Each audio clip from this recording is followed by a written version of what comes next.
Hello நண்பர்களே, குவைத்தில் தமிழர் ஒருத்தர் 20 நாளாக காணும் தேடிக்கிட்டு இருக்காங்க. இப்போ நீங்கள் வீடியோவில் பார்க்குற இவங்க தான். ஃபோன் நம்பர் கொடுக்கப்பட்டிருக்கு.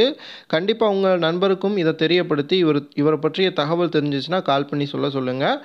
குவைத்தில் ஒரு விபத்து நடந்து ஒருவர் இறந்திருக்காரு. யார் அவர், என்ன நடந்துச்சு அப்படிங்கிறத பார்க்க போகிறோம். நம்முடைய திருக்குரான் ஒரு பெண்மணியால் எரிக்கப்பட்டிருக்கு. இதற்கு கடுமையான கண்டனம் தெரிவிக்கப்பட்டிருக்கு. நிறைய முக்கியமான தகவல்கள் இருக்குது. வீடியோ முழுவதுமாக பாருங்கள்.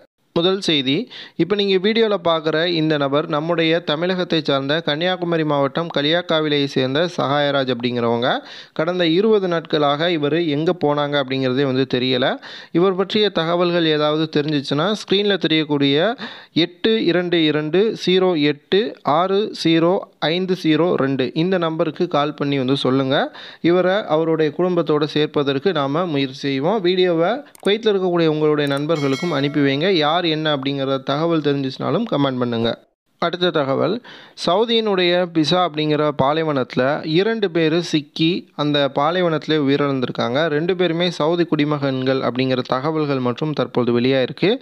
காரை எடுத்துகிட்டு இவங்க பாலைவன பகுதிக்கு போகும் பொழுது அது மணலில் சிக்கியிருக்கு. சிக்கினதை எடுக்க முடியாமல் அவங்க அங்கேயே தொடர்பு கொள்ள முடியாத ஒரு சூழலில் மாட்டிக்கிட்டாங்க. அடிக்கக்கூடிய வெயிலில் அவர்களுக்கு தண்ணீர், உணவு எதுவுமே கிடைக்காம அவங்க இறந்துட்டாங்க. இதே மாதிரி கடந்த 2 வருஷத்துக்கு முன்னாடி பாலைவன பகுதிக்கு போன ஒரு இந்தியர் மற்றும் சூடான் நாட்டை சார்ந்தவங்களும் இதே மாதிரி தான் பாலைவன பகுதியில் போயிட்டு உணவு, தண்ணி எதுவுமே கிடைக்காம இறந்து போயிருந்தாங்க. பாலைவன பகுதிகளுக்கு போகக்கூடிய கல்ஃபில் இருக்கக்கூடிய நண்பர்களுக்கு எச்சரிக்கை செய்தி என்னென்னா, நீங்கள் பாலைவன பகுதிக்கு போகும் பொழுது அங்கே சிக்னல் கட் ஆயிருச்சு அப்படின்னா கண்டிப்பாக உங்களுக்கான உதவி அப்படிங்கிறது கிடைக்காது. ஸோ பாலைவன பகுதிகளுக்கு போவதற்கு முன்பு உங்களுடைய நண்பர்கள்ட்ட இந்த மாதிரி நான் அந்த இடத்திற்கு போகிறேன் அப்படிங்கிறத இன்ஃபார்ம் பண்ணிவிட்டு போங்க. இந்த டயத்துக்கு மேலே ஆயிடுச்சுன்னா கண்டிப்பாக கால் பண்ணு அப்படின்ட்டுலாம் சொல்லிட்டு போங்க. ஏன்னா குறிப்பிட்ட டயத்துக்கு மேலே உங்களை தொடர்பு கொள்ள முடியலை, நீங்கள் தொடர்பு கொள்ளலை அல்லது உங்களை தொடர்பு கொள்ள முடியலை அப்படின்னா போலீஸ்கிட்ட இன்ஃபார்ம் பண்ணி உங்களை கண்டுபிடிப்பதற்கான வேலைகளை துரிதப்படுத்த முடியும். அடுத்த செய்தி, இப்போ நீங்கள் வீடியோவில் பார்க்குறது நம்முடைய திருக்குரானை எரிக்கக்கூடிய ஒரு சம்பவம் தான்.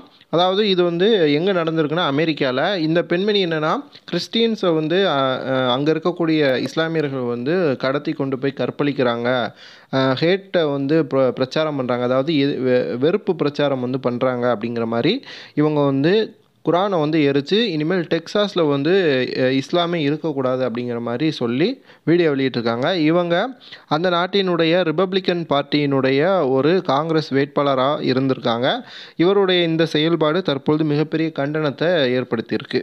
அடுத்த தகவல், குவைத் கிங் அப்துல் அசீஸ் சாலையில் 3 வாகனங்கள் தொடர்ந்து மோதியதில் ஒரு நபர் உயிரிழந்திருக்கிறதா தற்பொழுது செய்திகள் வெளியாக இருக்குது. ஃபாஹில் தீயணைப்பு குழுவினர் அந்த இடத்துல மீட்பு பணிகளை மேற்கொண்டு வராங்க. இறந்து போன அந்த நபர் யார், இந்த 3 நபர்களும் மொத்தமாக யார் யார் அப்படிங்கிற தகவல்கள் அடுத்தடுத்த வீடியோக்களில் வெளியிடப்படும் அப்படின்ட்டு சொல்லப்பட்டிருக்கு. வீடியோ பார்க்கக்கூடிய நண்பர்கள் வீடியோ குறித்த உங்களுடைய கருத்துக்களை பதிவு பண்ணுங்கள். சேனலை சப்ஸ்கிரைப் பண்ணுங்கள், மறக்காமல் லைக் பண்ணுங்கள். உங்களுடைய நண்பர்களுக்கு இந்த வீடியோவை அனுப்பிவிடுங்க.